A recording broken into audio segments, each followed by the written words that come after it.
Good morning, student. Hope you all are fine. I'm also fine. So I welcome you all in Once Smart Classes Jaipur. Myself CMA Mahendra Saini and I am faculty of Indirect Taxation. So today we are going to start the paper number 19 of CMA final, that is a Indirect Tax Laws and Practice. Right? तो मैं आपको पढ़ाऊंगा indirect tax laws and practice, जो कि CMA final का paper number 19 है, as per syllabus 2022। Syllabus 2022 के according अपन ये क्लास स्टार्ट कर रहे हैं आईडीटी की। राइट, क्लास स्टार्ट करने से पहले थोड़ा अपन इसके सिलेबस पे नज़र रख लेते कि इसको कैसे डिवाइड किया है मार्क्स के अकॉर्डिंग। Indirect taxes laws and practice finals paper number 19, syllabus 2022।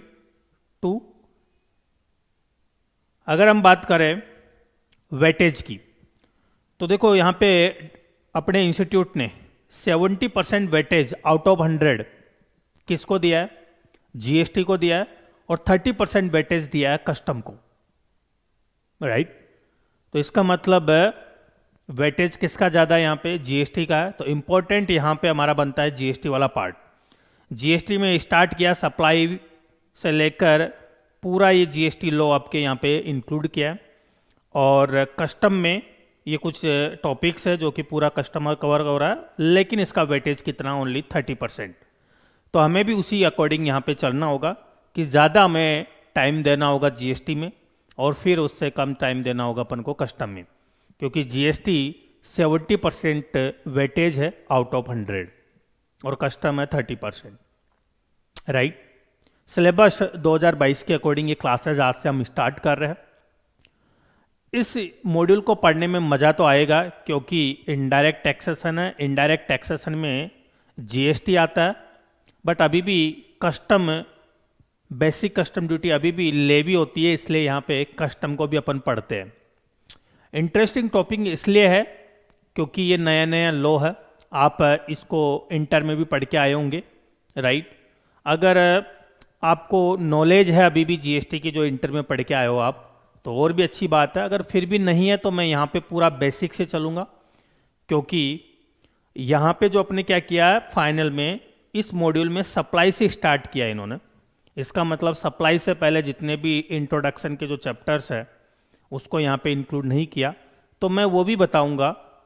Right, थोड़ा सा अपन इंट्रोडक्शन 1-2 क्लासेज में पूरा सिनेरियो बताऊंगा कि जीएसटी होती क्या है और कैसे इसके कॉन्स्टिट्यूशनल प्रोविजंस है, क्यों लाया गया जीएसटी को। राइट, क्या क्या रीजंस है जीएसटी को लाने का और क्या फ़ायदा हुआ, तो ये अपना भी डिस्कस करेंगे इसको स्टार्ट करने से पहले, क्योंकि वहाँ से भी क्वेश्चंस आपके अराइज होते हैं। राइट, तो मोटा मोटी क्या है, अपन को जीएसटी में ज़्यादा ध्यान देना है। 70% वेटेज है और कस्टम आपका 30% वेटेज है। पढ़ने और पढ़ाने का तरीका हमारा यही है। हमारे खुद के नोट्स हैं, नोट्स हम रेफर करते हैं। राइट, ये खुद के ये नोट्स है। इस नोट्स में ईच एंड एवरीथिंग हम इंक्लूड करते हैं। जो भी अपडेशंस आती रहती है उसको भी हम इसमें इंक्लूड करते हैं। मॉड्यूल के सारे पॉइंट्स को ध्यान में रखते हुए हम इसको नोट्स को हम प्रिपेयर करते हैं। ये नोट्स की आपकी सॉफ्ट कॉपी और हार्ड कॉपी दोनों हम आपको प्रोवाइड करवाते हैं। फिर भी बीच बीच में कोई जैसे अमेंडमेंट्स आते हैं या फिर कुछ और इम्पोर्टेंट क्वेश्चंस होते हैं, तो उनको फिर हम अलग से यहाँ पे सोल्व करवाते हैं। राइट, तो आपको कहीं कुछ भी और रेफर करने की ज़रूरत नहीं है, हमारी ये एडवाइस रहती है, क्योंकि हम इन नोट्स में ईच एंड एवरी थिंग्स जो भी रिलेटेड आपके एग्जाम पॉइंट ऑफ व्यू से सब कुछ इसमें इंक्लूड होते हैं। क्योंकि ये नोट्स हम खुद बनाते हैं, किसी दूसरे के द्वारा, हमारे कोई असिस्टेंट नहीं बनाते, क्योंकि ये लॉ है। लॉ में एक एक चीज़ हमें, एक एक पॉइंट, एक एक वर्ड हमें पता रहना चाहिए। राइट, कि हम अननेसेसरी कुछ इसमें ऐड नहीं कर सकते, इसलिए ये बड़ी मेहनत से नोट्स हमारे बनते हैं। राइट, तो ये नोट्स आपको फिजिकली और सॉफ्ट कॉपी दोनों में प्रोवाइड किया जाता है। ठीक है गाइस,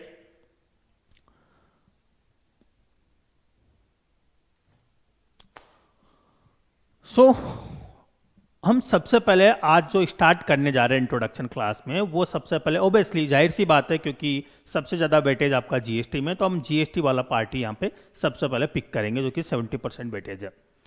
तो today we are going to start GST. Goods and services tax.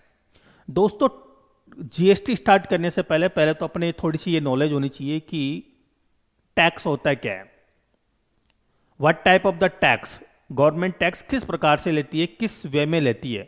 तो सिंपल बात है, जाहिर सी बात है, टैक्स होता है क्या है, अपन गवर्नमेंट से या फिर गवर्नमेंट अपन को कई सारी पब्लिक सर्विसेज प्रोवाइड करवाती है। ट्रांसपोर्टेशन हो गया, लाइट हो गया, पानी हो गया, ये सारी जो ट्रांसपोर्टेशन, लाइट, पानी, बिजली जितनी भी है, ये जो सर्विसेज हमें गवर्नमेंट प्रोवाइड करवाती है, उसके बदले में गवर्नमेंट हमसे कुछ चार्जेज लेती है। उसी चार्जेज को फॉर्म को हम क्या बोलते हैं, टैक्स बोलते हैं, सिंपल। तो tax is a money that people have to pay to the government which is used to provide public services, that is called tax. क्योंकि being a commerce student anyone can ask you a question that what do mean by the tax. तो being a commerce student हमें ये knowledge होनी चाहिए कि tax is a money that people have to pay to the government which is used to provide public services, that is called tax, simple। Guys मैं disclaimer डाल देता हूं कि मेरी जो क्लासेज होती है मैं बिल्कुल थोड़ा सा सीरियसली लेके चलता हूं, अननेसेसरी यहां पे कुछ डिस्कस नहीं करता, राइट, ताकि अपना जो मोटिव है पढ़ाने का वो पूरा फुलफिल हो चुके। रेलिवेंट चीज़ें ही मैं इसमें डालता हूं, अननेसेसरी चीज़ें को मैं डिस्कस नहीं करूंगा, राइट। तो ये नहीं कि सर यहाँ पे कोई और चीज़ें नहीं बता रहे, क्योंकि मैं मेरे जो सब्जेक्ट है जीएसटी और जो अपना कस्टम है, इससे ईच एंड एवरीथिंग हम यहाँ पे कवर करेंगे, राइट। सो टैक्स का मतलब हम समझ गए कि tax is a money that people have to pay to the government which is used to provide public services, is called tax. ये सिंपल टैक्स होता है। एक और बात यह है कि जो भी मैं पढ़ा रहा हूं वो हर चीज इस नोट्स में मेंशन है, जो भी मैं पढ़ा रहा हूं वो हर चीज इस नोट्स में मेंशन है। तो ये नोट्स आपको मिल जाएंगे। फिर भी मैं अगर मैं कुछ एक्स्ट्रा पढ़ाता हूं तो मैंने इन नोट्स के बीच में पाँच पेज के बाद में, छठे पेज के बाद में मैंने कुछ स्पेस यहाँ पे दे रखी है, तो उसमें आप आपके वर्किंग नोट्स भी बना सकते हैं। आपको अलग से कोई नोटबुक बनाने की जरूरत नहीं है। फिर भी अगर आपको बनानी है नोट्स बुक तो आप बना सकते हो, जैसे मैंने कुछ स्पेस यहाँ पे दे रखी है, राइट। तो ऐसे स्पेसेज है खूब इस नोट्स में, तो आप आपको जरूरत नहीं है बनाने की, यहाँ पे स्पेस है, राइट, ठीक है। तो हमने देखा कि टैक्स होता है क्या है, क्योंकि आपने इंटर में भी पढ़ा होगा जो मैं पढ़ा रहा हूं अभी, बट अपन को रिवाइज करना होगा। अब हम सीए में फाइनल में हैं और अपन ईच एंड एवरीथिंग अपन को स्टार्ट करना होगा, ठीक है guys. What is tax, tax होता है क्या? मैंने बताया था tax is a money that people have to pay to the government which is used to provide public services, is called tax, right. तो गवर्नमेंट हमें जो भी पब्लिक सर्विसेज प्रोवाइड करवाती है उसके बदले में गवर्नमेंट हमसे जो चार्जेज लेती है उसको हम क्या बोलते हैं, टैक्स बोलते हैं, ठीक है जी। अच्छा, अब बात करते हैं गवर्नमेंट टैक्स कितने प्रकार से हमें चार्ज करती है। Only two types of the tax there, पहला है डायरेक्ट टैक्स और दूसरा है इनडायरेक्ट टैक्स। और इसमें भी मुझे नहीं लगता है कि मुझे ज्यादा डिस्कस करना चाहिए, क्योंकि आपने इनकम टैक्स में भी आपको फैकल्टी ने ये बताया होगा और आपको इंटर में जीएसटी में भी बताया होगा कि दो प्रकार के टैक्स होते हैं, डायरेक्ट टैक्स और indirect tax. Sir direct tax का मतलब ऐसा टैक्स जो इनकम पे लगता है, और इनडायरेक्ट टैक्स का मतलब ऐसा टैक्स जो सप्लाई पे लगता है। किस पे लगता है? सप्लाई पे। सप्लाई किसकी? गुड्स और सर्विसेज, या फिर दोनों की। सर इनकम टैक्स में जो टैक्स लगता है that is called direct tax, but इसको डायरेक्ट टैक्स क्यों बोलते हैं? क्योंकि इसमें पेयर और गवर्नमेंट दोनों के बीच में कोई और थर्ड पर्सन नहीं होता। पेयर जो होता है वो डायरेक्टली गवर्नमेंट को इनकम टैक्स पे करता है, इसलिए हम बोलते हैं इसको डायरेक्ट टैक्स। मैं जॉब करता हूं, नौकरी करता हूं, मुझे सैलरी मिलती है, मैंने कैलकुलेशन किया मेरे टैक्स का, जो भी टैक्स बन रहा है मैंने गवर्नमेंट को पे कर दिया, बीच में कोई पर्सन नहीं आया, मैंने डायरेक्टली गवर्नमेंट को पे किया, that is called direct tax. और ये किस पे लगता है? इनकम पे। इनकम का मतलब आपको पता ही है कि 5 हेड ऑफ इनकम होता है, income from salary, PGBP, house property, capital gain और अदर सोर्सेज। यहां पे अगर मेरी कोई इनकम हो रही है तो मैं उस पर कैलकुलेट करूंगा, जितना भी टैक्स बन रहा है, अगर टैक्स लायबिलिटी आ रही है तो डायरेक्टली मैं गवर्नमेंट को पे करूंगा, that is called direct tax. और डायरेक्ट टैक्स किस पे लगता है? इनकम पे। इनडायरेक्ट टैक्स मैंने बताया, इनडायरेक्ट टैक्स इनकम पे नहीं लगता, ये लगता है सप्लाई ऑफ गुड्स और सर्विस की। अगर आप कोई गुड्स और सर्विस को बेचते हो, सेल करते हो, सप्लाई करते हो, तो उस पर जो आप टैक्स देते हो गवर्नमेंट को, that is called indirect tax. But sir इसमें इनडायरेक्ट टैक्स, इसको इनडायरेक्ट टैक्स क्यों बोलते हैं? अब इसमें क्या होता है, 3 पर्सन हो जाते हैं, एक तो गवर्नमेंट, एक शॉपकीपर जो कि बिजनेसमैन हो गया, और एक कंज्यूमर हो गया, कस्टमर हो गया। तो शॉपकीपर जो होता है वो अपने गुड्स और सर्विस किसको सेल करता है? कंज्यूमर को। और शॉपकीपर कंज्यूमर से टैक्स वसूल करता है, दैट इज कॉल्ड जीएसटी।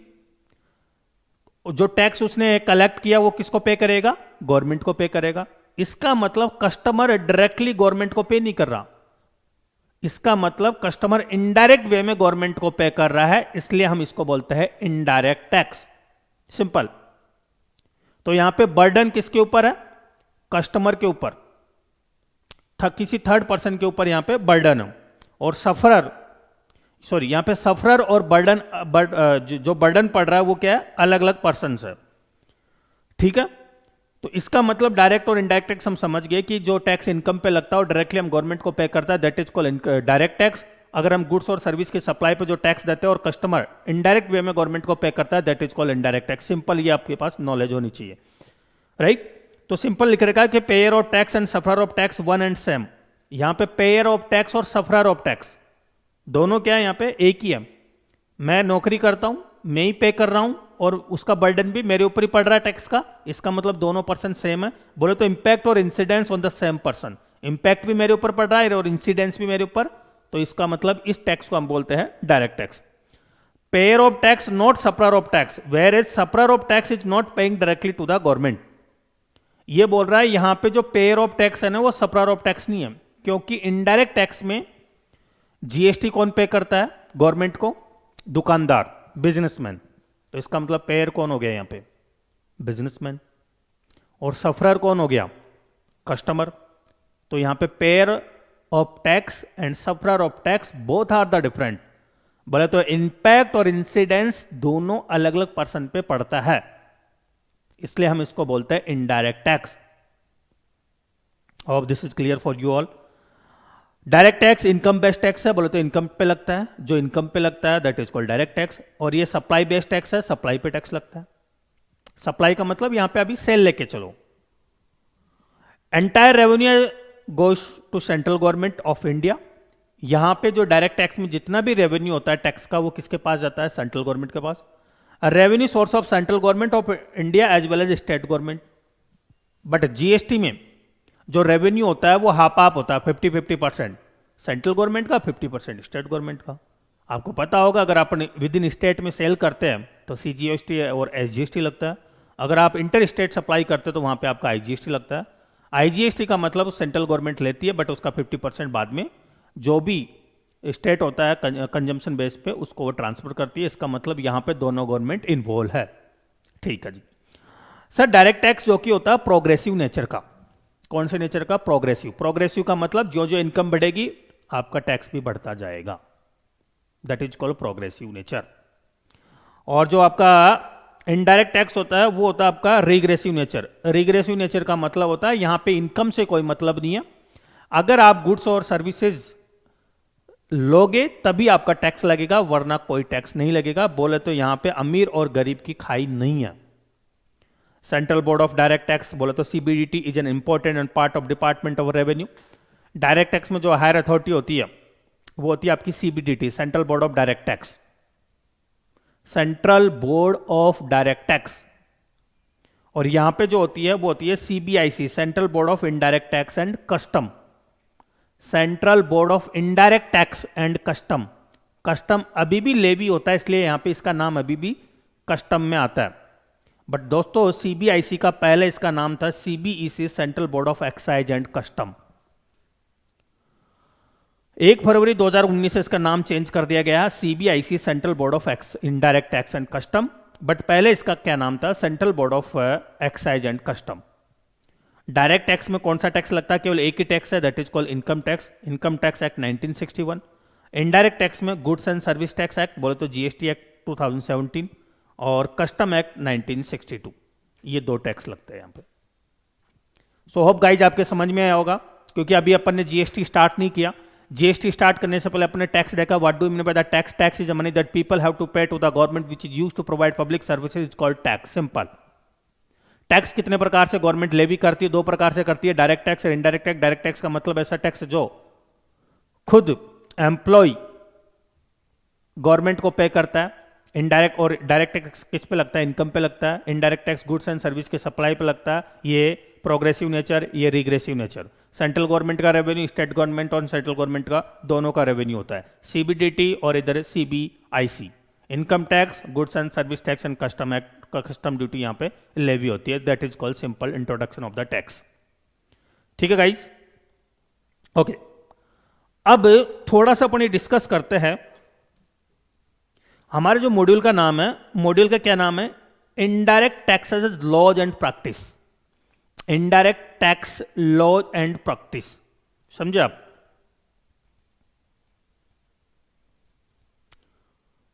अब सर ये इनडायरेक्ट टैक्स का मतलब हम जीएसटी ले सकते हैं। इनडायरेक्ट टैक्स का मतलब हम क्या ले सकते हैं? जीएसटी ले सकते हैं। तो सर ये जीएसटी एक्ट होता है या फिर लॉ होता है? हम क्या बताएंगे यहाँ पे? जीएसटी एक्ट होता है या फिर लॉ होता है? 1 सेकेंड गाइस।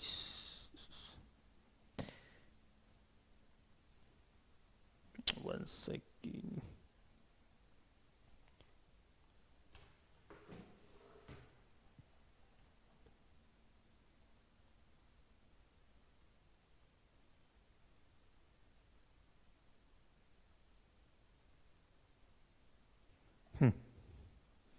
देखिएगा, एक होता है जीएसटी लॉ और एक होता है जीएसटी एक्ट। क्या अपन इसको क्या बोलते हैं? जीएसटी लॉ या फिर जीएसटी एक्ट बोलते हैं, या फिर इनमें कुछ डिफरेंस है? दोनों सेम है या फिर इनमें कुछ डिफरेंस है? एक तो होता है जीएसटी लॉ और एक होता है जीएसटी एक्ट। और अपन क्या पढ़ रहे हैं सर? जीएसटी क्या पढ़ रहे हैं? लॉ पढ़ रहे हैं। तो लॉ का स्टूडेंट होने के नाते हमें ये नॉलेज होनी चाहिए कि लॉ एंड एक्ट में क्या डिफरेंसेज है। What is the difference between law and act? कोई बताएगा? देखो, एक तो होता है लॉज। लॉज में इंक्लूड होता है आपका act, rules, notifications, cases etcetera, ये होते हैं। इसका मतलब laws is a wider form और एक्ट, रूल, नोटिफिकेशन और cases is a part of the law. तो अपन लॉ में क्या पढ़ते हैं? एक्ट पढ़ते हैं, रूल्स पढ़ते हैं, नोटिफिकेशन और केस लॉज पढ़ते हैं अपन। तो laws is a wider form, जबकि एक्ट, रूल्स, नोटिफिकेशन और cases is the form of the laws. तो लॉ क्या होता है? एक कानून होता है जो कि नियम, अधिनियम, नोटिफिकेशन, जो अधिसूचनाएं, नियम, इनका पूरा क्या होता है? सार होता है, सारांश होता है। That is called laws. तो ये नॉलेज अपने पास होनी चाहिए। लॉ में क्या क्या आता है? Act, rules, notification, case laws etcetera.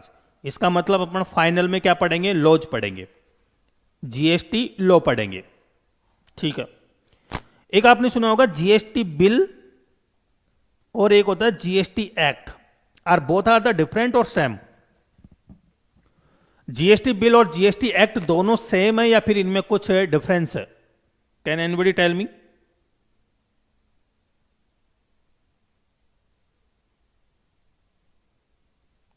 GST act और जीएसटी लॉ दोनों सेम है या फिर डिफरेंट है? ठीक है, मैं बताता हूं। देखो, बात जीएसटी की नहीं है। कोई सा भी एक्ट अगर इंडिया में आता है, चाहे वो फाइनेंस एक्ट हो, चाहे आपका एग्रीकल्चर एक्ट हो, चाहे कस्टम एक्ट हो, कोई सा भी एक्ट हो, चाहे goods and service tax act हो, राइट? तो वो जो एक्ट आता है, या फिर अगर बात करें जीएसटी बिल हो, चाहे एग्रीकल्चर बिल हो, जो भी नाम देते हैं उसको, उनको जब इंट्रोड्यूस किया जाता है इंडिया में, तो उसको इंट्रोड्यूस करने का एक तरीका होता है, एक प्रोसेस होती है। तो अपन वो प्रोसेस यहाँ पे समझते हैं पहले, क्योंकि लॉ अपन पढ़ेंगे तो वो नॉलेज अपने पास होनी चाहिए। देखो, कोई सा भी एक्ट अगर इंडिया में लाना चाहती है गवर्नमेंट, तो सबसे पहले क्या किया जाता है? सबसे पहले किया जाता है कि जो भी रूलिंग गवर्नमेंट होती है, जो प्रेजेंट गवर्नमेंट होती है, वो अपने एक्सपर्ट से एक ड्राफ्ट तैयार करवाती है। सब्जेक्ट मैटर्स से रिलेटेड एक ड्राफ्ट तैयार करवाती है। ड्राफ्ट को हिंदी में बोलते हैं कच्चा चिट्ठा, राइट? कच्चा मसौदा, या भी जो भी बोलते हैं, मसौदा बोलते हैं अपन। तो एक ड्राफ्ट तैयार करवाते हैं गवर्नमेंट, और उस ड्राफ्ट को गवर्नमेंट पार्लियामेंट में इंट्रोड्यूस करवाती है। पार्लियामेंट में लेकर जाती है। पार्लियामेंट के दो हाउसेज होते हैं, लोकसभा और राज्यसभा। तो उस ड्राफ्ट को लोकसभा में पास करवाया जाता है, फिर राज्यसभा में पास करवाया जाता है। अभी तक ये ड्राफ्ट जो ही लोकसभा और राज्यसभा बोले तो दोनों हाउसेज में अगर ये ड्राफ्ट पास हो गया तो फिर ये बन जाता है बिल। क्या बन जाता है? बिल बन जाता है। बिल बनते ही ये बिल किसके पास जाएगा? राष्ट्रपति के पास, प्रेसिडेंट ऑफ इंडिया के पास जाएगा, भारत के माननीय राष्ट्रपति के पास जाएगा। राष्ट्रपति अगर इस पे अपनी फाइनल स्वीकृति दे देता है, अपनी सहमति दे देता है, तो ये बिल बन जाता है एक्ट। एक्ट बोले तो अधिनियम। जब एक्ट बन जाता है तो फिर इसको पूरे इंडिया में लागू करवाया जाता है, एप्लीकेबल करवाया जाता है। एक बार इंडिया में एक्ट लागू हो गया तो फिर time to time notification circulars आते इसके रहते हैं। तो ये होल प्रोसेस होती है। इसी प्रकार अपना जीएसटी आया होगा, तो अपन ने क्या देखा कि कैसे एक्ट बनता है। तो देखो सिंपल, सबसे पहले एक ड्राफ्ट तैयार होगा। ड्राफ्ट उन्होंने अपने सब्जेक्ट एक्सपर्ट से ड्राफ्ट तैयार करवाया। इस ड्राफ्ट को कहां पे इंट्रोड्यूस करेंगे? पार्लियामेंट में। P for parliament. पार्लियामेंट के दो हाउसेस होते हैं, राज्यसभा एंड लोकसभा। तो ये कहां पे जाएगा? लोकसभा और राज्यसभा। दोस्तों अगर ये ड्राफ्ट लोकसभा एंड राज्यसभा दोनों हाउसेस में पास हो जाता है तो ये क्या बन जाता है? अब ये बिल बन गया। क्या बन गया? बिल। बिल बन गया। बिल बनने के बाद में बिल कहां पे जाता है? राष्ट्रपति के पास, बोले तो प्रेसिडेंट के पास जाता है। प्रेसिडेंट अगर इसकी अपनी फाइनल स्वीकृति दे देता है, अपनी सहमति दे देता है, पास कर देता है, तो ये क्या बन जाता है? ये बन गया आपका एक्ट। क्या बन गया? एक्ट, अधिनियम। एक्ट बनने के बाद में इसको एप्लीकेबल करवाया जाता है। एप्लीकेबल बाद में time to time notifications, amendment, circulars आते रहते हैं। तो this is the whole process to bring a act in India. ठीक है जी, ड्राफ्ट तैयार हो गया, पार्लियामेंट में गया, लोकसभा राज्यसभा में पास करवाया, बिल बन गया, बिल को प्रेसिडेंट के पास लेके गए, प्रेसिडेंट के जो ही इसने स्वीकृति दी है वो ये क्या बन गया? एक्ट बन गया। फिर टाइम टू टाइम इसको नोटिफिकेशन सर्कुलर्स आते रहते हैं। सो सिंपल ये एक प्रोसेस है एक्ट को बनाने की। ठीक है जी, ठीक है। अब चलते हैं यहां पे अपन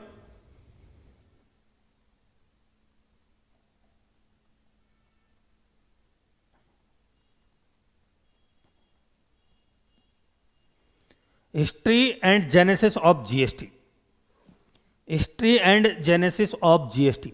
अभी मैंने बताया था कि किसी भी एक्ट को लाने के लिए सबसे पहले कहाँ पे प्रस्तुत करवाया जाता है? उसको पार्लियामेंट में, फिर उसको लोकसभा राज्यसभा में पास करवाया जाता है, फिर प्रेसिडेंट के पास जाता है। तो इसका मतलब हमारा जो जीएसटी का एक्ट आया है, जो बिल लेकर आया है, वो भी ऐसा ही बना होगा। तो अपन उस पर भी एक नज़र डाल लेते हैं। देखो क्या हिस्ट्री रही है जीएसटी की। In 2000 prime minister introduce to the concept of GST and set up a committee to design a GST model for the country. 2000 की बात है, आज से 22 साल पहले ही जो उस टाइम के तत्कालीन प्रधानमंत्री थे अटल बिहारी वाजपेयी साहब, उन्होंने जीएसटी के कंसेप्ट को इंट्रोड्यूस किया कि जीएसटी भी हमारे इंडिया में आना चाहिए। फिर क्या हुआ? इन 2004 idea of GST propose by Calicut task force. 2004 में कैलकट टास्क फोर्स बनाई गई है, जो कि उन्होंने एक आइडिया लेकर आया कि वो जीएसटी इंडिया में आना चाहिए इन 2004 में। दोस्तों बात बन नहीं पाए, time to time government change होती रही, but NDA government, UPA government थी, कांग्रेस सरकार थी, उस टाइम पे जीएसटी इंडिया में लागू नहीं हो पाया।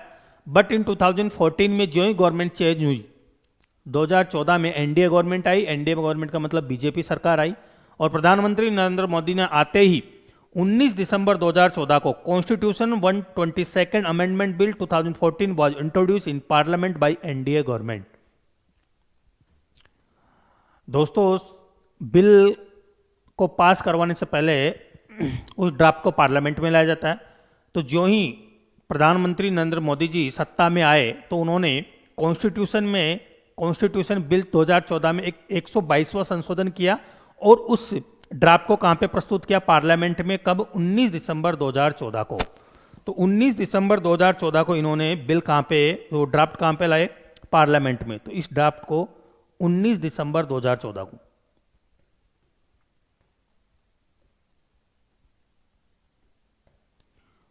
19 दिसंबर 2014 को पार्लियामेंट में प्रस्तुत कर दिया गया 122वां संशोधन इन कॉन्स्टिट्यूशनल बिल 2014 में। ये इंपॉर्टेंट है, ध्यान रखना। तो 122वां संशोधन किस में किया, बिल में किया। अब ये कहां पे आ गया सर, पार्लियामेंट में आ गया। अब कहां पे जाएगा, लोकसभा में। तो देखो 6 मई 2015 constitutional 122nd amendment bill 2014 was pass by the Lok Sabha. अब 6 मई 2015 को ये जो अपन ने कॉन्स्टिट्यूशन बिल अमेंडमेंट किया था उसको पास करवाया गया 6 मई 2015 को लोकसभा में। तो 6 मई 2015 को लोकसभा में पास हो गया। अब कहां पे गया होगा, ये राज्यसभा में गया होगा। देखो 3 अगस्त 2016 it was pass by Rajya Sabha with some changes. 3 अगस्त 2016 को ये राज्यसभा में पास हो गया। ठीक है जी। अब लोकसभा और राज्यसभा में पास हो गया तो ये क्या बन गया दोस्तों, बिल बन गया। क्या बन गया, बिल बन गया। बिल बनने के बाद में कहां पे गया होगा, प्रेसिडेंट के पास। तो देखो इधर, eight September 2016 assent of president of India was given and become constitution 101st amendment act 2016। 8 सितंबर 2016 को भारत के माननीय राष्ट्रपति ने अपनी स्वीकृति दे दी। कब दी है, 8 सितंबर 2016 को, एट सितंबर 2016 को। तो दोस्तों ये क्या बन गया होगा, एक्ट बन गया होगा। लेकिन एक्ट में भी कौन सा संशोधन, 101वां संशोधन। किसमें, ये एक्ट में, क्योंकि इससे पहले बिल था इसलिए वहां ऊपर बिल में संशोधन हुआ। तो बिल अगर पास हो जाता राष्ट्रपति के द्वारा तो ये क्या बन जाता, एक्ट। और एक्ट में कौन सा संशोधन हुआ, अमेंडमेंट हुआ, 101st अमेंडमेंट। ठीक है जी। जब ये एक्ट बन गया 8 सितंबर 2016 को राष्ट्रपति ने अपनी स्वीकृति दी, तो ये क्या बन गया, एक्ट बन गया। एक्ट बनने के बाद में इसको एप्लीकेबल करवाया गया होगा। तो देखो इधर, 1 जुलाई 2017 GST law was made applicable India accept J&K, Jammu and Kashmir. तो 1 जुलाई 2017 से पूरे हिंदुस्तान में इस जीएसटी बिल को लागू करवा दिया गया, सिवाय जम्मू एंड कश्मीर को छोड़कर। तो 1 जुलाई 2017 को जीएसटी एक्ट एप्लीकेबल हो गया पूरे भारत में, जम्मू एंड कश्मीर को छोड़कर। बट उसके 8 दिन बाद में ही GST law was made applicable to J&K। बोले तो 8 जुलाई 2017 को जम्मू एंड कश्मीर में भी एप्लीकेबल हो गया। 8 जुलाई 2017 को J&K में एप्लीकेबल हो गया। इसका मतलब हम कह सकते हैं कि हमारा ये जो जीएसटी एक्ट है पूरे हिंदुस्तान में लागू है अब। इसलिए हम इसको बोलते हैं one nation one tax. One nation का मतलब पूरे हिंदुस्तान में केवल एक ही एक्ट है, that is called GST act. और वन टैक्स का मतलब यहां पे जो रेटेड हम पढ़ेंगे, जैसे 0%, 5%, 12%, 18%, 28%, तो ये इंडिया, ये हिंदुस्तान का कोई सा भी कोना हो उसमें सेम सिंपल, आप एक कोई प्रोडक्ट है उस पर जीएसटी की रेट है 18%। अब उस प्रोडक्ट को चाहे आप राजस्थान में बेचो, चाहे महाराष्ट्र में बेचो, चाहे हिमाचल में बेचो, चाहे तेलंगाना में बेचो, उस प्रोडक्ट पे सेम रेट रहेगी 18% ही। इसका मतलब हम बोल सकते हैं इसको one nation one tax. Clear है यहां तक? ठीक है जी। सो ये दिस इज द जेनेसिस और हिस्ट्री ऑफ जीएसटी। 2000 में प्राइम मिनिस्टर इसको कंसेप्ट को लेकर आए। 2004 में कैलकट टास्क फोर्स बनाई गई है। 19 दिसंबर 2014 को पार्लियामेंट में लेकर आए। 6 मई 2015 को लोकसभा में पास हुआ। 3 अगस्त 2016 को राज्यसभा में, और 8 सितंबर 2016 को राष्ट्रपति ने अपनी फाइनल स्वीकृति दी थी। और 1 जुलाई 2017 को क्या हुआ, ये एक्ट लागू कर दिया गया इंडिया में, और 8 जुलाई 2017 से J&K में एप्लीकेबल करवा दिया गया है। सो होप आपकी क्लियर है ये। ठीक है, अब चलते हैं constitutional provision for GST. GST के कुछ कॉन्स्टिट्यूशनल प्रोविजंस है। बोले तो भारत का जो संविधान है उसके कुछ अनुच्छेद, आर्टिकल्स जीएसटी लॉ में भी लिए गए हैं। तो ये अपन देख लेते हैं एक बार। Constitutional provision of GST, article 246A, बहुत इंपॉर्टेंट आर्टिकल है और आपके तो बिट क्वेश्चन एमसीक्यूज में ये आते हैं question, right. Article 246A of the constitution of India, Bharat के संविधान का अनुच्छेद 246A क्या बताता है? concurrent power to levy GST has given to parliament and state and exclusive power of parliament for interstate supply that is called IGST। इन्होंने article 246 ए क्या बताता है कि आर्टिकल 246 ए स्टेट गवर्नमेंट और सेंट्रल गवर्नमेंट को एक्सक्लूसिव पावर देता है GST लगाने का। तो सेंट्रल गवर्नमेंट कौन सा टैक्स लगाती है?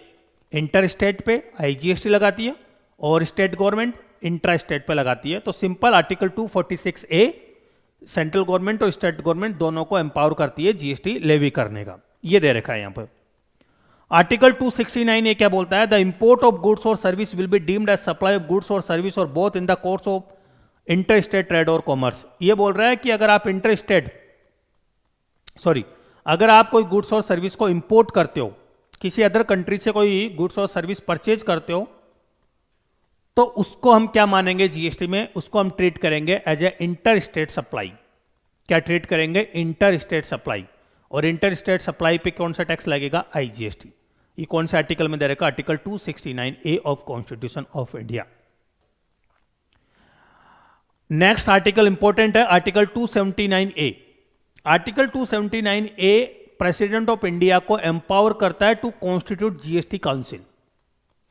भारत के माननीय राष्ट्रपति को जीएसटी काउंसिल बनाने का अधिकार है और यह अधिकार कौन से आर्टिकल में दे रखा? आर्टिकल 279 ए।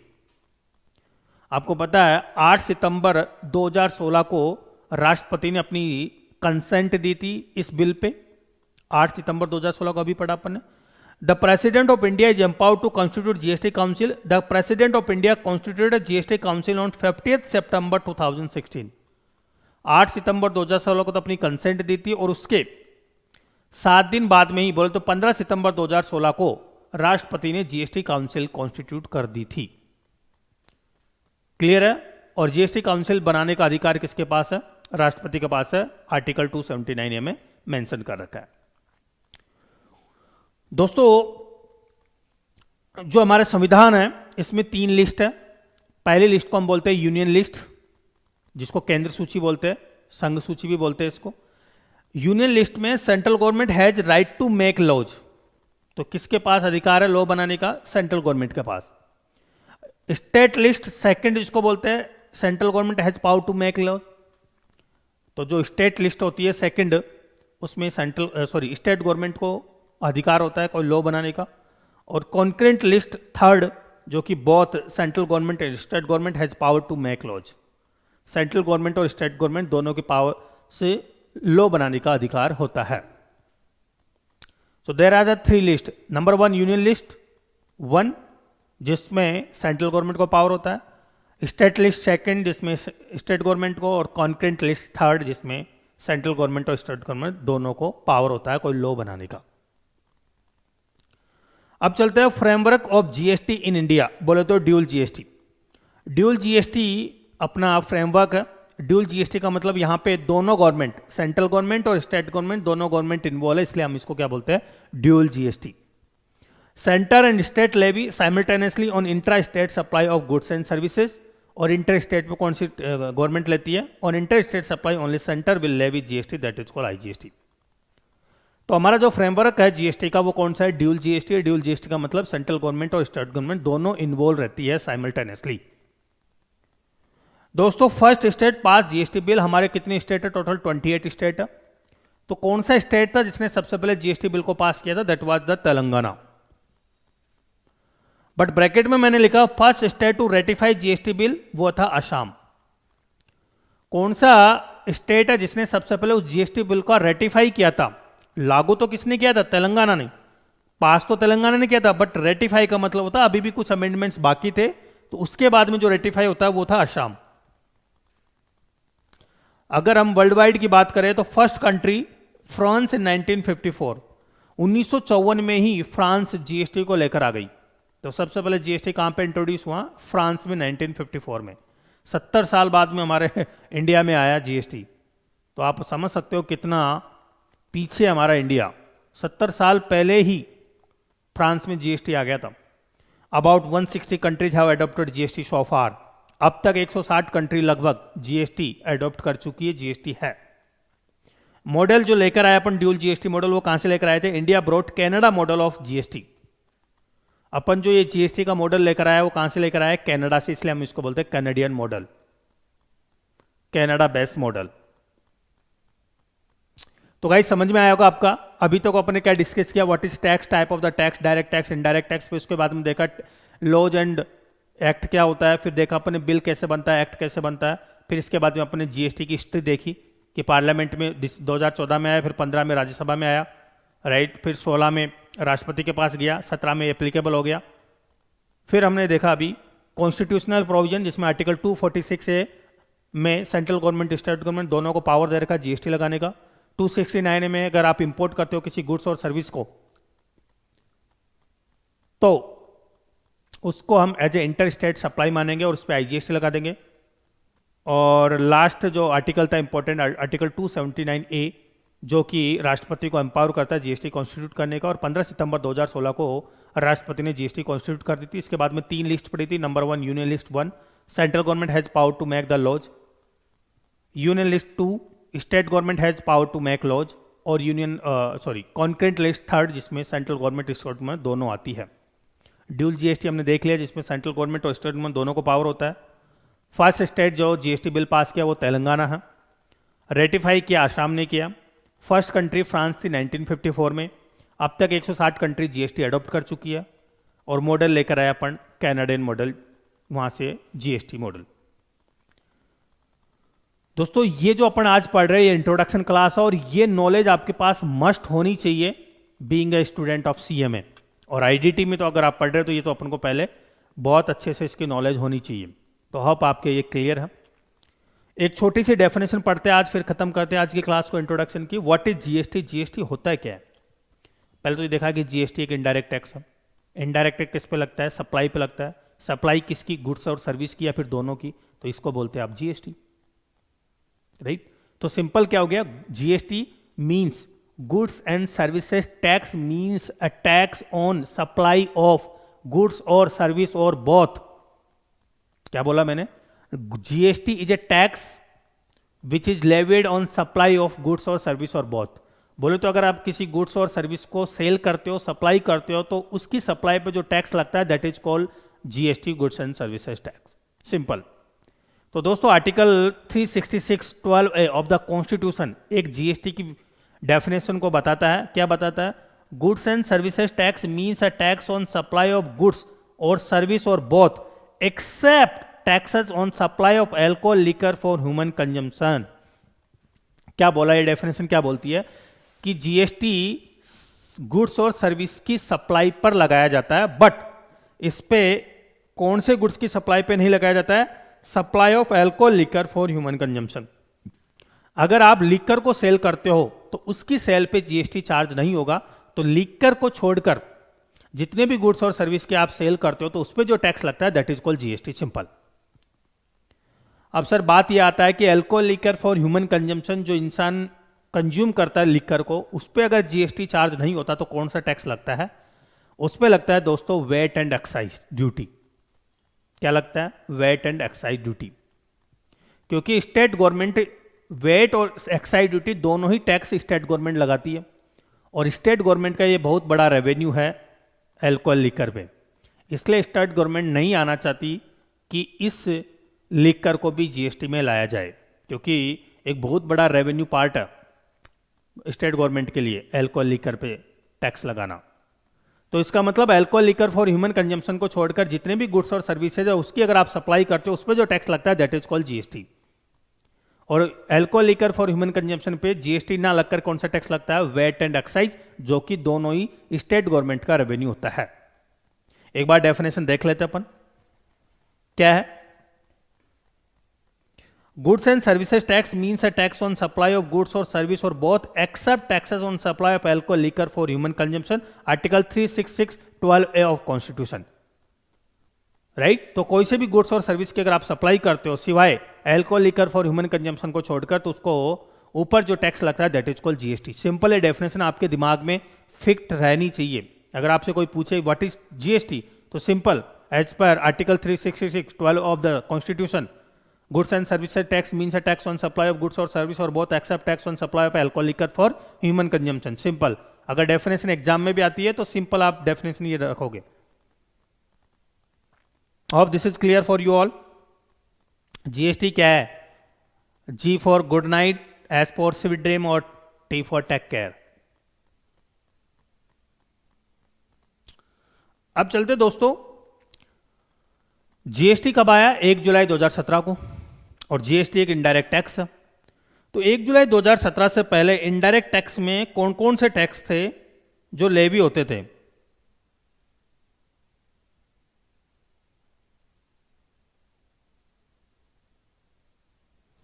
भाई जीएसटी तो 1 जुलाई 2017 से आया था, उससे पहले कौन कौन से टैक्स लगते थे वो अपन एक बार डिस्कस करते हैं। देखो, पहले पहले लगता था कस्टम टैक्स, को हम ड्यूटी बोलते हैं, custom duty, excise duty, service tax, sale tax, VAT, अगर आपने नाम सुना होगा। ये कई सारे टैक्सेस थे, बंडल ऑफ टैक्सेस थे जीएसटी आने से पहले। तो मैं एक एग्जांपल लेता हूं। सपोज करो मुझे कोई प्रोडक्ट बनाना है इंडिया में, और उस प्रोडक्ट को बनाने के लिए मुझे रॉ मेटेरियल की जरूरत पड़ी। रॉ मेटेरियल की जरूरत पड़ेगी तो और रॉ मेटेरियल मुझे इंपोर्ट करना होगा, इंडिया में नहीं मिल रहा है। तो सपोज करो आप चाइना से कोई रॉ मेटेरियल इंपोर्ट कर रहे हो, तो सबसे पहले वो गुड्स कहाँ पे आएगा? पोर्ट पे आएगा, बंदरगाह पे आएगा, राइट। तो पोर्ट पे जो ही आपका गुड्स आया वहां पे एक टैक्स देना पड़ता था आपको, that is called custom duty. क्या? Custom duty. तो आपने क्या दिया वहां पे? Custom duty. कस्टम ड्यूटी का मतलब इंपोर्ट और एक्सपोर्ट पे जो टैक्स आप पे करते हो, that is called custom duty. तो आप जो ही कस्टम ड्यूटी आपने पे की है, आपके गुड्स को वहां से लाके आप उसको मैन्युफैक्चर कर सकते हो। अब मैंने क्या किया? उस रॉ मेटेरियल को लेकर आया, मैन्युफैक्चर किया। मैन्युफैक्चर करते ही, प्रोडक्शन करते ही आपको गवर्नमेंट को एक टैक्स पे करना होता है, that is called excise duty. That is called excise duty. इसको बोलते हैं उत्पाद शुल्क हिंदी में। क्या बोलते हैं? उत्पाद शुल्क। बोले तो किसी गुड्स के मैन्युफैक्चरिंग या फिर प्रोडक्शन करने पर गवर्नमेंट को जो टैक्स का पेमेंट किया जाता है, that is called excise duty. अब आपने बना तो लिया, क्या कर लिया? गुड्स बना तो लिए, अब इसको क्या करोगे? सेल करोगे। तो अगर आप सेल करते हो तो वहां पे आप देते थे सीएसटी, सेंट्रल सेल टैक्स। ये देते थे आप इंटर स्टेट सप्लाई पे। कौन सी सप्लाई पे? Inter state. अगर आप सेल करते थे तो वहां पे आप देते थे सीएसटी, सेंट्रल सेल टैक्स। और अगर आप विद इन स्टेट करते तो वहां पे आप क्या, कौन सा टैक्स देते थे? वेट। बोले तो value added tax. Within state अगर आप करते थे। दोस्तों, अगर आप रेस्टोरेंट की सर्विस प्रोवाइड करते थे तो पहले, तो वहां पे आप रेस्टोरेंट में क्या करते हो? एक तो सर्विस भी प्रोवाइड करवाते हो और गुड्स की सप्लाई भी करते हो, फूड की सप्लाई। इसका मतलब फूड पे तो वेट लगता था और सर्विस वाले पार्ट पे क्या लगता था? Service tax. ऐसे कई सारे टैक्सेस थे पहले जीएसटी आने से पहले, एक ही प्रोडक्ट पे लग रहे जो कि ये। तो फाइनली बर्डन किसके ऊपर पड़ता था? कस्टमर के ऊपर पड़ता था, कंज्यूमर के ऊपर। और कंप्लायंस भी बहुत सारी थी, कस्टम ड्यूटी की, कस्टम एक्ट की, अलग रिटर्न फाइल करो, अलग पेमेंट करो, एक्साइज में अलग पेमेंट, अलग रिटर्न फाइल करो, सेल टैक्स में अलग, वेट में अलग, सर्विस टैक्स में अलग, ये सारे। तो गवर्नमेंट ने क्या किया? 1 जुलाई 2017 से इन सारे टैक्सेस की जगह पे कौन सा टैक्स लेकर आ गई? GST, goods and services tax. बशर्ते अभी भी कुछ प्रोडक्ट्स पे एक्साइज ड्यूटी लगती है, बेसिक कस्टम ड्यूटी अभी भी चार्ज होती है। बाकी सभी टैक्सेस उसको कहां पे शामिल कर लिया गया है? जीएसटी में शामिल कर लिया गया है। तो अपन वही पढ़ रहे हैं कि कौन कौन से टैक्स है जो पहले सेंट्रल गवर्नमेंट लगाती थी, स्टेट गवर्नमेंट लगाती थी, और अब उनको जीएसटी में शामिल कर लिया गया है, इंक्लूड कर लिया गया है। तो वो पढ़ लेते हैं अपन। देखिएगा, ये जो टैक्स है सेंट्रल गवर्नमेंट लगाती थी, बट अब इनको कहां पे लेकर आ गया अपन? जीएसटी में। तो क्या पढ़ रहे हैं? टैक्सेस है टू बी सबसम्ड इन जीएसटी। कौन कौन से टैक्सेस है जिनको सबसम कर लिया गया जीएसटी में? पहले जो सेंट्रल गवर्नमेंट लगाती थी, ये टैक्स लगाती थी, अब इनको जीएसटी में लेकर आ गए। स्टेट गवर्नमेंट ये टैक्सेस लगाती थी, इनको जीएसटी में लेकर आ गए। देखते कौन से टैक्सेस थे? एक्साइज ड्यूटी, जो कि सेंट्रल गवर्नमेंट लगाती थी, जीएसटी में लेकर आ गए। Additional duty of excise, service tax खत्म कर दिया, जीएसटी में लेकर आ गए। Excise duty on medical and toilet preparation, additional special duty, sale tax, पहले सेंट्रल गवर्नमेंट लगाती थी, एक्साइज सॉरी जीएसटी में आ गया। और जितने भी सरचार्जेस थे उनको भी जीएसटी में शामिल कर लिया गया। पहले परचेज टैक्स और लग्जरी टैक्स स्टेट गवर्नमेंट लेती थी, हटा दिया उनको, जीएसटी में लेकर आ गए। एडवर्टीजमेंट टैक्स स्टेट गवर्नमेंट लेती थी, जीएसटी में इंक्लूड कर लिया। Entry tax, octroi, local body tax, GST में लेकर आ गए। स्टेट टैक्स जो कि वेट होता था, value added tax within state में, उसको भी जीएसटी में लेकर आ गए। लॉटरी पे टैक्स, बैटिंग, गैम्बलिंग पे टैक्स, जीएसटी में लेकर आ गए। एंटरटेनमेंट टैक्स जो कि स्टेट गवर्नमेंट लेती थी उसको भी खत्म करके अब उस पर जीएसटी चार्ज होता है, बट ब्रैकेट में लिखा है except those levied by local bodies. But जो लोकल बॉडीज अभी भी एंटरटेनमेंट टैक्स लेती है वो लेती है एंटरटेनमेंट टैक्स के नाम से, अब उसको जीएसटी में शामिल नहीं किया। लोकल बॉडीज का मतलब नगर निगम, नगर पालिका जो भी होती है, स्टेट सरचार्ज वगैरह जो भी है, उनको भी अभी भी जीएसटी में लेकर आ गए। तो these are the taxes which have been subsumed in the GST. अब बात करते हैं सर कौन कौन से टैक्स है जिनको जीएसटी में अभी शामिल नहीं किया। बोले तो वो जीएसटी के परिव्यू से बाहर है, कभी भी गवर्नमेंट उनको जीएसटी के अंदर ला सकती है। कौन कौन से टैक्स है सर? एक तो बेसिक कस्टम ड्यूटी, अगर आप इंपोर्ट करते हो किसी गुड्स और सर्विस की तो वहां पे अभी भी बीसीडी लगती है, बेसिक कस्टम ड्यूटी वो लगती है अभी भी। Research and development cess, export duty, anti dumping duty, safeguard duty levied by central government, ये अभी भी ड्यूटी लगती है जो कि सेंट्रल गवर्नमेंट लेती है। State excise duty on alcohol and petroleum product, भाई अभी बताया था एल्कोहल पे, जो एल्कोहल फॉर ह्यूमन कंजम्पशन पे है उस पर जीएसटी नहीं लगता, तो क्या लगता है? उस पर लगता है आपका excise and VAT. Petroleum product दोस्तों इन पे अभी जीएसटी के दायरे से बाहर कर रखा है, तो इन पे क्या लगता है? एक्साइज लगता है। Profession tax, motor vehicle tax, electricity duty, entertainment tax जो कि levied by the local bodies, stamp duty and property tax. Stamp duty अगर आप जमीन को खरीदते बेचते तो उस पर अभी भी स्टैंप ड्यूटी, प्रॉपर्टी टैक्स लगता है, और ये कौन लेती है? स्टेट गवर्नमेंट चार्ज करती है। सो ये जो टैक्सेज है अभी भी एज इट इज लगते हैं, बोले तो इनको जीएसटी में नहीं लिया। ये जो टैक्सेज है सेंट्रल गवर्नमेंट लेती है, और ये जो 3 लाइन में जो टैक्सेज है अभी भी स्टेट गवर्नमेंट लेवी करती है। तो अगर मैं बात करूं समरी की, तो देखो ये गुड्स का नेचर दे रखा है, जीएसटी लगता है नहीं, एक्साइज ड्यूटी लगती है नहीं, वेट और सेल टैक्स लगता है नहीं, वो देखते हैं।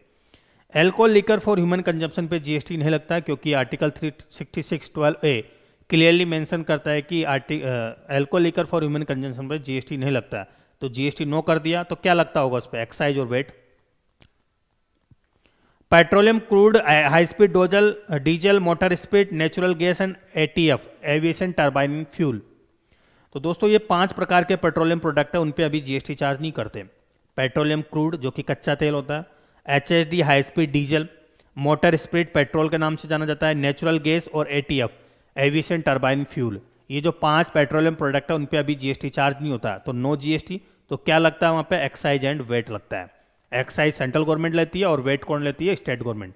इसका मतलब ये जो पेट्रोलियम प्रोडक्ट है इस पे जो रेवेन्यू है पूरा का पूरा सेंट्रल गवर्नमेंट और स्टेट गवर्नमेंट पे अच्छा खासा होता है, इसलिए अभी भी दोनों गवर्नमेंट इसको रेडी नहीं है लाने के लिए। टबैको एंड टबैको प्रोडक्ट्स, तो दोस्तों इन पे जीएसटी भी लगता है और अभी इन पे एक्साइज भी लगता है, वेट नहीं लगता। बाकी जितने भी प्रोडक्ट है, जितने भी गुड्स है उस पर क्या लगता है? GST only, no excise no VAT. तो मोटा मोटी क्या है sir? Alcohol liquor for human consumption और पेट्रोलियम प्रोडक्ट, इन दोनों पे जीएसटी नहीं लगता, बाकी सारे प्रोडक्ट को, सारे गुड्स की सप्लाई पे क्या लगता है? जीएसटी चार्ज होता है। होप ये समझ में आ गया होगा आपको, तो ये नॉलेज अपने पास होनी चाहिए। अब तक जो पढ़ा उसका अपन ने एमसीक्यू क्वेश्चन कर लेते हैं। What is the full form of GST? GST की फुल फॉर्म क्या होती है?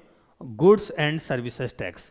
एक बार जरूर ध्यान रखना, जब भी इसकी फुल फॉर्म देखें तो दोनों में ऐसा आना चाहिए, गुड्स और सर्विसेज में, क्योंकि आप लो पढ़ेंगे तो वहाँ पे एस लगा हुआ है, तो ये कभी कभी आप जल्दबाजी में प्लीज़ ध्यान रखिएगा। गुड्स एंड सर्विसेज टैक्स,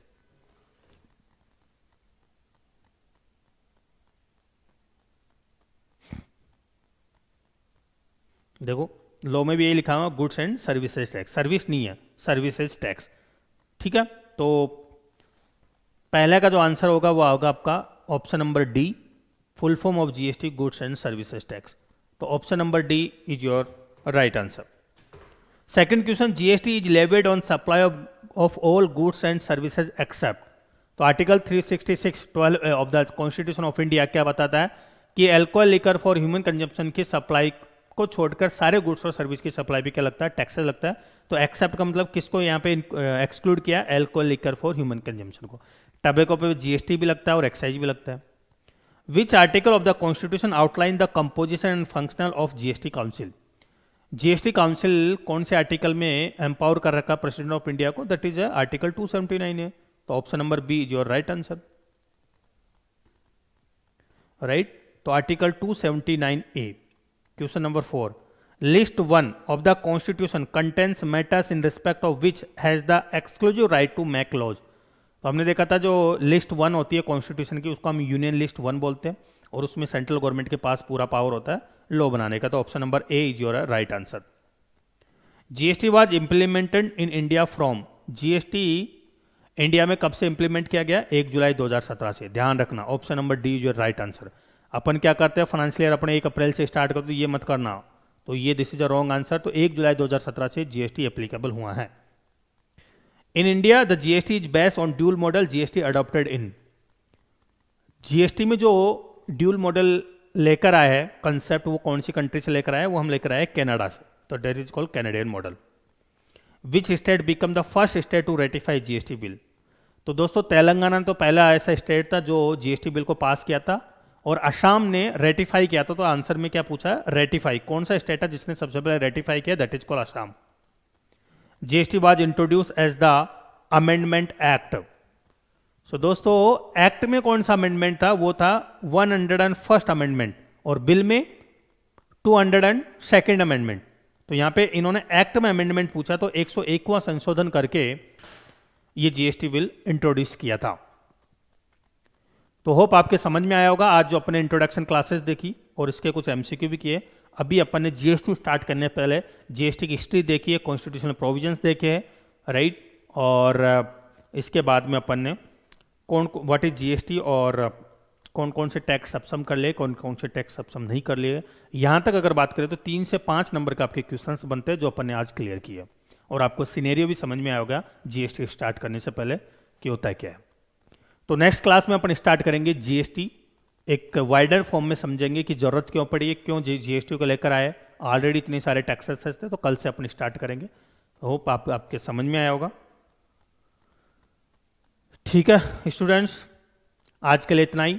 मिलते हैं नेक्स्ट क्लास में, अपनी सेकंड क्लास जिसमें अपन जीएसटी स्टार्ट करेंगे। So thank you so much for joining this students.